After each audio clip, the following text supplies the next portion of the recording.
CBguy, where have you been? You haven't uploaded in like 2 weeks. Well, I've been playing Zelda.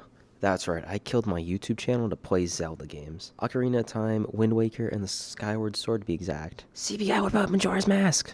I'm not paying $60 for a subscription service to play N64 games, and it's impossible to buy 3DS games in 2022. I went to GameStop for God's sakes to look for the game. I haven't finished Skyward Sword yet, because I can't get the motion controls to work properly. You might be thinking, why don't you just buy the HD version? Why on earth would I pay $60 for a Wii game in 2022? The flying in Skyward Sword's cool though. Anyways, I played Ocarina of Time for the first time in 2015.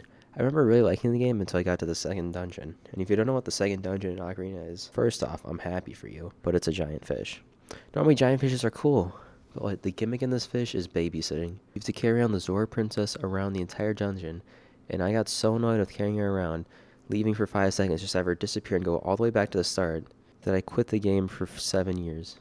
But I made my great return. And honestly, the game is really good. If I wasn't a stupid little kid, I would have gotten to experience this masterpiece a lot sooner. The only bad part of the game is that I can think of is the fish and maybe the water temple, and the water temple is kind of overhated. The fish was a lot worse than the water temple. Enough with the negatives, Ocarina.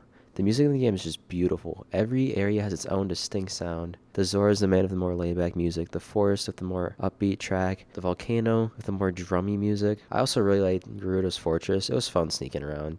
And finally killing Ganon in the most satisfying way possible after 7 years was really great. If you have a way to play this game, play it. Wind Waker is a very interesting game. The funny thing is that the same thing that happened with Ocarina happened with Wind Waker to me. I got stuck on a part and quit for like 5 years.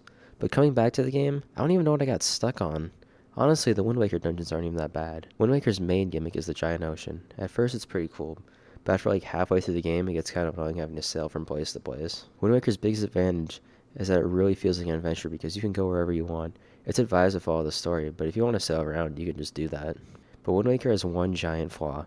The Triforce quest, also known as Hell on Earth. You have to find 8 pieces of the Triforce. One of them is on a pirate ghost ship, and that's hard to find if you don't have a large amount of the map found. And even then, it's still hard to find the ship. 3 of them, you have to find a map and then go to a random spot in the ocean and fish it up. The last 4 are kind of fun, though, because it's like an actual quest. Not just, oh, go find this spot on the map. Because I couldn't find anywhere else to fit this in the video. Wind Waker's art style is really good, and if you disagree, you're wrong. Anyways, like and subscribe.